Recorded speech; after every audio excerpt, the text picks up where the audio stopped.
네, 이번에는 돈이 흐르는 스토리, 돈맥을 좀 짚어보는 시간입니다.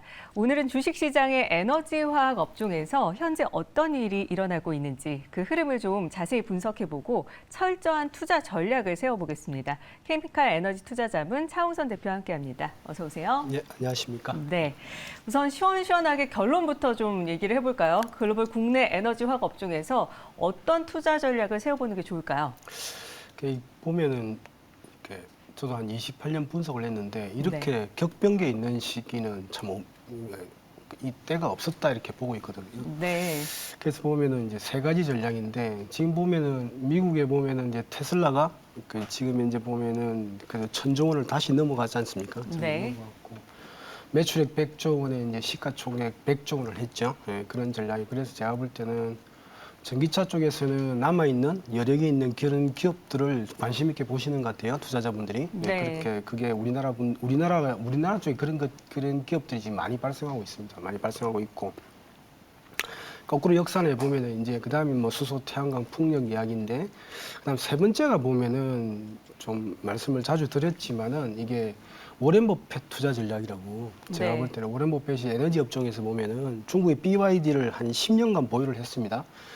장기적으로 보유를 했기 때문에 중국의 BYD라는 거는 우리나라 같으면 뭐 LG 에너지 솔루션, 테슬라를 결합한 그런 기업이라고 보시면 되거든요. 그러니까 전기차를 아주 잘 알아요. 제가 아시는 분이라고 봐야죠. 네. 그런 분이 2020년에는 말씀드렸지만 이제 석유 개발 기업, 사상 최저의 이익을 기록하고 있는 석유 개발 기업을 사서 3.5배 수익을 냈잖아요. 네. 그 다음에 이제 이번에는 어디 뭘 샀습니까? 예를 들면 천연가스 터미널 기업을 6조 원 주고 샀었거든요. 제가 볼 때는 뭐 한 20조 원 된다고 보시는 것 같아요. 6조 원 투자해서 20조 원 된다고 보시고 하는 것 같고. 천연가스 같은 경우도 사상 최저치에 지금 이제 그 매수를 했거든요. 자, 그래서 제가 볼 때 결론적으로 말씀드리면 네. 세 가지 전략을 제가 말씀을 드립니다. 첫 번째는 네. 이 그림에 보시면은 누차 말씀드리지만 미국 그 웨스트 레이크가 사상 최고치를 칠 때 우리나라 기업들이 예를 들면은 그 13조 이런 예를 들면 지금 현재 사상 최저 수준으로 지금 10조 대까지 떨어져 있거든요. 네. 공교롭게도 오늘 같은 경우는 이런 소외된 기업들 중심으로 주가가 상승세로 돌아선 걸로 저는 보이지는데 네. 이런 워렌 버핏의 역발상 전략 이런 것도 제가 볼 때는 아주 유효해 보인다 이렇게 말씀을 드립니다. 네. 그러니까 첫 번째 전략은 소외된 석유화학 기업에 대한 투자 전략을 세워야 된다 이런 말씀이신데 그렇다면 세 가지 전략 중에 두 번째 전략은 어떤 걸까요? 예, 그러니까 첫 번째 전략을 조금 더 좀 자세히 한번 말씀을 네. 드릴게요. 이게 석유화학 기업들이 보면은 그게 중요한데 제가 이제 뚜렷하게 내세우는 분야가 이제 이 분야인데 2분기 실적을 발표를 했습니다. 2분기 실적을 발표했는데 보면은 석유화학 기업들 잠깐 그림을 보여주시면은 화학 부문 같은 경우가 4분기를 저점으로 이렇게 돌아서고 있는 모습들을 보이기 시작했어요. 이게 네. 이제 한국 화학기업의 트렌드인데 4분기를 찍고 물론 1분기 작년 보면은 평균적으로 분기에 2천억대 영업이익을 했는데 지금 이제 한 450억대 이익은 굉장히 낮은 수준으로 보여져요. 그런데 이게 이제 화학이라는 게 이게 돌았을 때는 이렇게 무서운 속도로 돌아서거든요. 그래서 보면은 그래서 4분기, 1분기, 2분기 이렇게 쭉 올라가는 모습을 보이니까 제가 볼 때는 화학기업에 대해서 제가 볼 때는 보실 필요가 있다 이렇게 보이고 그 다음 장에도 보시면은 이제 정유기업인데 정유기업 같은 경우도 지금 이제 보면은 화학하고 윤활유가 이게 화학이라고 보시면 됩니다. 네. 보시면 알겠지만 대부분의 이익은 화학하고 윤활유에서 지금 실적들이 나오고 있거든요. 그리고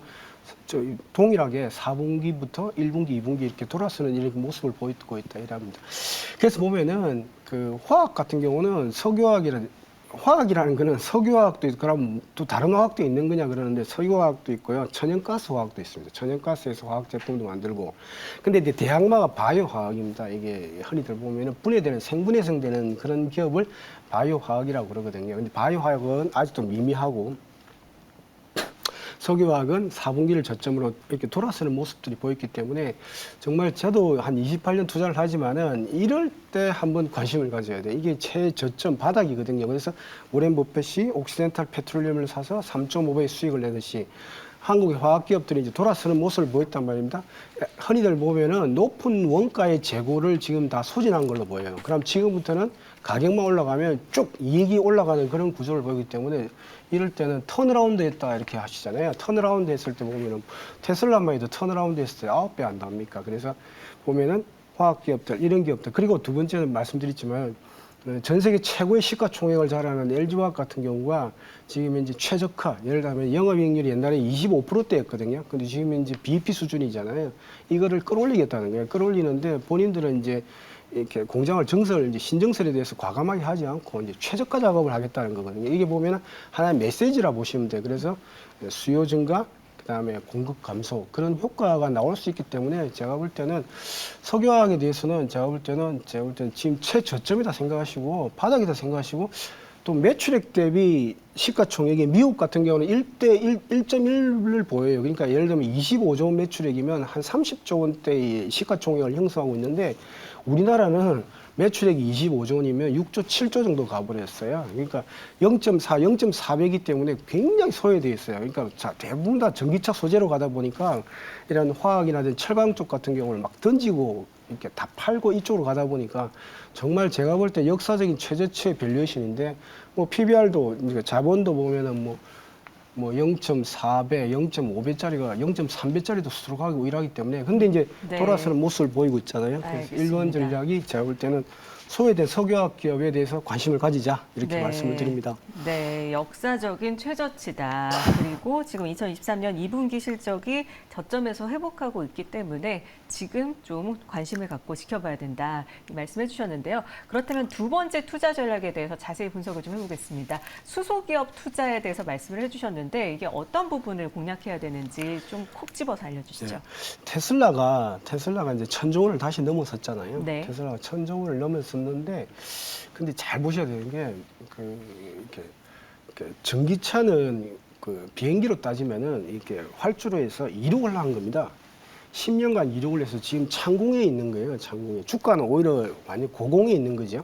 창공에 있고 고공에 있는데, 그러니까 전기차와 수소는 같이 달려갔었어요. 같이 쭉 활주로를 달려갔는데 전기차가 쭉 떠버렸어요. 10년간. 왜냐니까 전기차는 리튬하고 니켈을 조합을 해보니까 배터리가 되더라는 거잖아요. 그리고 그게 이제 흔히 들면 수송, 이제 승용차를 움직이더라는 거잖아요. 그래서 이게 조금 쉬운 분야였어요.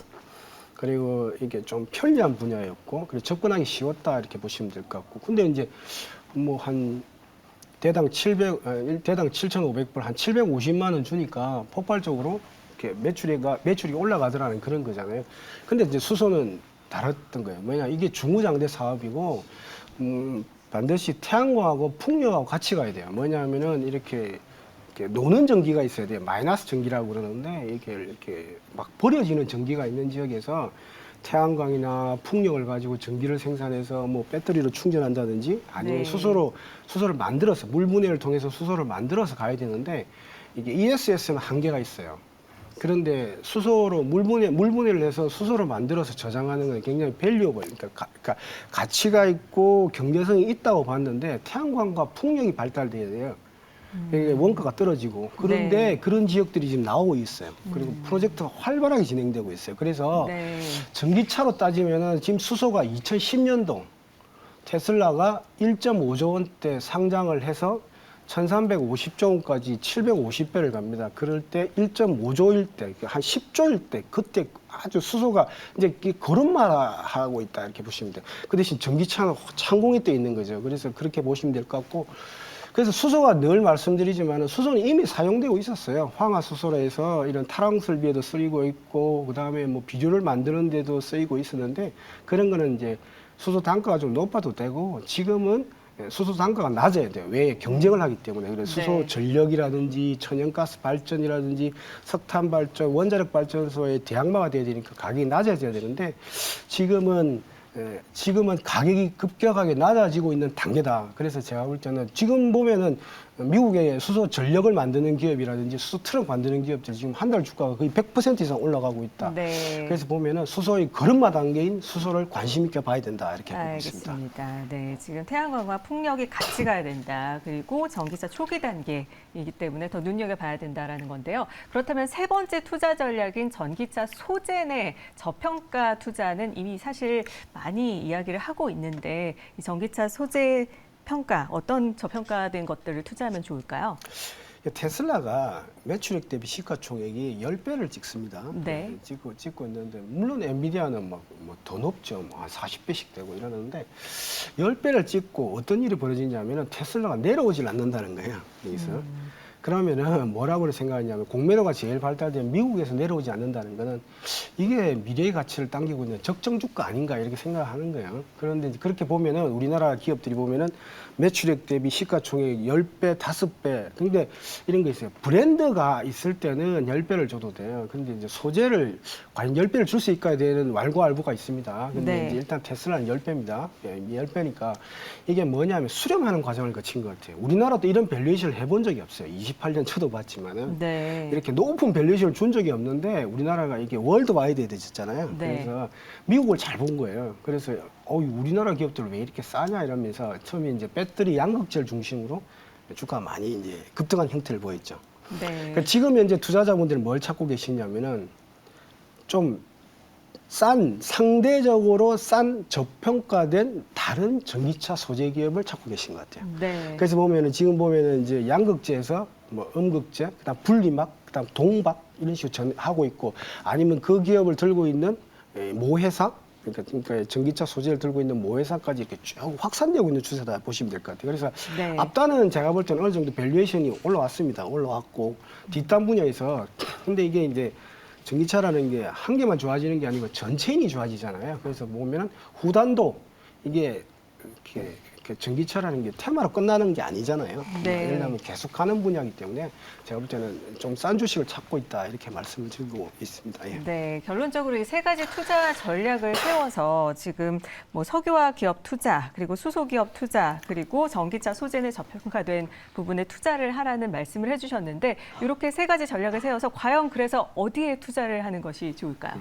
물론 예를 들면 제일 네. 좋은 베스트 시나리오는 콕 집어서 기업에 투자하는 겁니다. 네. 콕 집어서 기업에 이제 여러 가지 분석해서 투자하는 방법이 있을 수 있고 예를 들면 네. 뭐 석유학에 제일 싼 주식, 그 다음에 제일 저평가된 주식 콕 집어 투자하고, 그 다음에 수소 쪽에서 수소 전기를 생산하든지 수소를 생산하는 기업, 전기를 생산하는 기업, 트럭 그냥 콕 집어 투자하고, 그 다음에 전기차에 뭐 이렇게 저평가된 기업을 투자하면 참 좋겠죠. 참 네. 좋은데 제가 볼 때는 거기가 어딜까요? 그래서 네. 제가 볼 때는 복합적으로 보면은 네. ETF 투자하는 것도 괜찮아요. 요즘에 보면 ETF도 뭐 하루에 4%씩 움직이거든요. 그래서 네. 제가 볼 때는 그게 뭐냐면은 그 투자자분들이 이렇게 밸류에이션 평가를 할 때 매출액 대비 5배, 6배, 7배짜리 쉽게 이렇게 사지지는 못해요. 그래서 제가 볼 때는 이렇게 화학 같은 경우 ETF, 화학도 좋고, 화학 ETF도 좋고, 철강 ETF도 좋아요. 왜냐하면은 예를 들면 포스코 그룹 같은 경우도 굉장히 열심히 잘 하지 않습니까? 네. 예를 들면 그래서 화학 같은 경우도 석유학 쪽에 이렇게 저평가된 기업들도 많이 포진돼 있고,